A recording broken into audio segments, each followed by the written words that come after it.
PM Modi retire होने वाले हैं और यूपी में सीएम योगी से भी उनकी कुर्सी वापस ली जा सकती है। बिल्कुल ठीक सुना दोस्तों, योगी आदित्यनाथ अब मुख्यमंत्री नहीं रहेंगे, उन्हें उनके पद से जल्द ही हटा दिया जाएगा। दरअसल मुजफ्फरनगर के शुक्रतीर्थ में हिंदू संघर्ष समिति ने सनातन धर्म संसद का आयोजन किया, जिसमें 38 हिंदू संगठनों के प्रतिनिधि और देश भर के तमाम साधु संत शामिल हुए। इस आयोजन में ही साधु संतों ने 12 प्रस्ताव रखे और इनमें से एक प्रस्ताव में मांग की गई कि योगी आदित्यनाथ को देश का प्रधानमंत्री बनाया जाए। कार्यक्रम में मौजूद स्वामी प्रबोधानंद ने कहा, 1947 में देश का बंटवारा हुआ, मुस्लिमों के लिए अलग देश बनाया गया। ये भारत हिंदू राष्ट्र है, सिर्फ इस बात की घोषणा होनी बाकी है और इस घोषणा के लिए साहस चाहिए जो सिर्फ योगी आदित्यनाथ जैसे संत में है। इसलिए उन्हें अब प्रधानमंत्री बनाया जाए।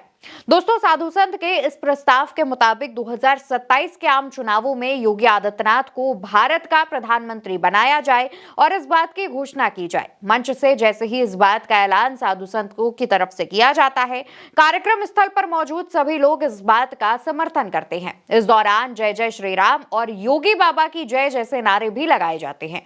साधु संतों के मुताबिक इस मांग के प्रस्ताव को प्रधानमंत्री को सौंप कर मांग की जाएगी कि योगी आदित्यनाथ को प्रधानमंत्री पद का उम्मीदवार, प्रधानमंत्री पद के लिए सबसे उपयुक्त चेहरा भी घोषित किया जाए। दोस्तों, आपको याद होगा कि योगी आदित्यनाथ को यूपी से रिटायर करके दिल्ली भेजे जाने की जो चर्चा है वो बीते कई दिनों से सुनने में आ रही है, कई दिनों से चल रही है। खास तौर पर लोकसभा चुनावों के जब नतीजे सामने आए थे उसके बाद से ही कहा जा रहा है कि जल्द ही यूपी से मुख्यमंत्री पद की कुर्सी योगी आदित्यनाथ से छीनकर उन्हें दिल्ली में किसी विभाग में सेटल किया जाएगा और यूपी में केशव मौर्य को मुख्यमंत्री बनाया जाएगा। दूसरी तरफ दिल्ली में भी ये मांग चल रही थी कि प्रधानमंत्री नरेंद्र मोदी रिटायर होने वाले हैं, रिटायरमेंट ले सकते हैं क्योंकि उनकी जो उम्र है वो 75 वर्ष की हो चुकी है। ऐसे में उन्हें रिटायर किया जा सकता है। तो क्या अब साधु संतों की तरफ से ये जो मांग की गई है उस पर भाजपा विचार करेगी? हालांकि इस मांग को लेकर के साधु संत जो है वो प्रस्ताव गठित कर रहे हैं, प्रस्ताव बना रहे हैं और कहा जा रहा है कि ये प्रधानमंत्री मोदी को सौंपा जा सकता है। लेकिन सोचने वाली बात है, ये जो मांग उठ रही है इसके पीछे कोई ना कोई वजह होगी, कोई ना कोई चर्चा जरूर होगी, क्योंकि कहते हैं ना कि धुआं तभी दिखता है जब कहीं पर चिंगारी या आग लगी हो। तो ऐसे में ये जो धुआं नजर आ रहा है, ये जो चर्चाएं चल रही हैं, क्या इसके पीछे कोई बड़ी वजह है? क्या साधु संतों को कोई ऐसा इशारा दिया गया है जहां पर वो योगी आदित्यनाथ को प्रधानमंत्री पद का उम्मीदवार बता रहे हैं? क्योंकि यूपी में लगातार केशव मौर्य को लेकर चर्चाएं हैं। बीते दिनों आपने देखा किस तरीके से केशव प्रसाद मौर्य के कार्यक्रम में उनके नाम के नीचे जो पद लिखा जाता है वहां पर मुख्यमंत्री लिखा गया और इस तरीके से लगातार इशारे किए जा रहे हैं। जानकारी के मुताबिक 27 में जब विधानसभा चुनाव होने हैं उससे पहले भी हो सकता है कि योगी आदित्यनाथ से सीएम पद की कुर्सी छीन ली जाए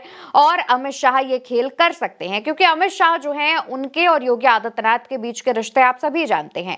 दूसरी तरफ योगी आदित्यनाथ और केशव प्रसाद मौर्य के भी रिश्ते आप जानते हैं कैसे दोनों में पटरी नहीं खाती है। लेकिन शाह और केशव प्रसाद मौर्य दोनों एक साथ काफी मौकों पर नजर आते हैं, दोनों के बीच बॉन्डिंग भी नजर आती है। तो ऐसे में चर्चाएं ये भी हैं कि 2027 के चुनावों से पहले भी योगी आदित्यनाथ को कुर्सी से हटाया कर जो है केशव प्रसाद मौर्य को कुर्सी सौंपी जा सकती है। और अगर ये चर्चाएं चल रही हैं तो क्या इसी वजह से योगी आदित्यनाथ को प्रधानमंत्री पद का उम्मीदवार बताया जा रहा है? और अगर योगी आदित्यनाथ को प्रधानमंत्री पद का उम्मीदवार बताया जा रहा है तो क्या 29 से पहले प्रधानमंत्री नरेंद्र मोदी रिटायरमेंट ले लेंगे? क्या 29 से पहले मोदी को उनकी कुर्सी से हटाया जाएगा? इसकी भी चर्चाएं जोरों शोरों से चल रही हैं। हालांकि योगी आदित्यनाथ को सीएम पद की कुर्सी से हटाए जाने की जो चर्चाएं हैं वो भले ही लोकसभा चुनावों के बाद से शुरू हो गई हों, लेकिन सीएम योगी को पीएम योगी यानी प्रधानमंत्री बनाए जाने की मांग महाकुंभ के दौरान से शुरू हुई थी। महाकुंभ के दौरान भी ये नारे लगाए जा रहे थे और कहा जा रहा था कि योगी आदित्यनाथ ही अब देश के प्रधानमंत्री बनने चाहिए। मोदी के बाद कौन? तो मोदी के बाद योगी का नाम चर्चाओं में था। ऐसे में चर्चाएं ये भी हैं कि क्या वाकई ऐसा हो सकता है? अगर महाकुंभ की बात करें दोस्तों तो 2013 के महाकुंभ में ही फाइनल किया गया था कि 14 में होने वाले लोकसभा चुनावों में भाजपा का पीएम पद का जो उम्मीदवार होगा वो नरेंद्र मोदी होंगे। और महाकुंभ में ही सीएम योगी आदित्यनाथ को लेकर यह चर्चाएं हो रही थी कि आगे आने वाले समय में उन्हें देश का प्रधानमंत्री बनाया जा सकता है। तो क्या वाकई ऐसा होगा? क्योंकि प्रधानमंत्री नरेंद्र मोदी जितने ज्यादा सॉफ्ट हिंदुत्व की राजनीति करते हैं वैसी राजनीति योगी आदित्यनाथ नहीं करते हैं। उनकी जो राजनीति है वो कट्टर कट्टर हिंदुओं वाली राजनीति है। उनके लगातार ऐसे बयान भी आपने देखे हैं, वो हिंदुत्व की बात करते हैं, उनका स्टैंड लेते हैं।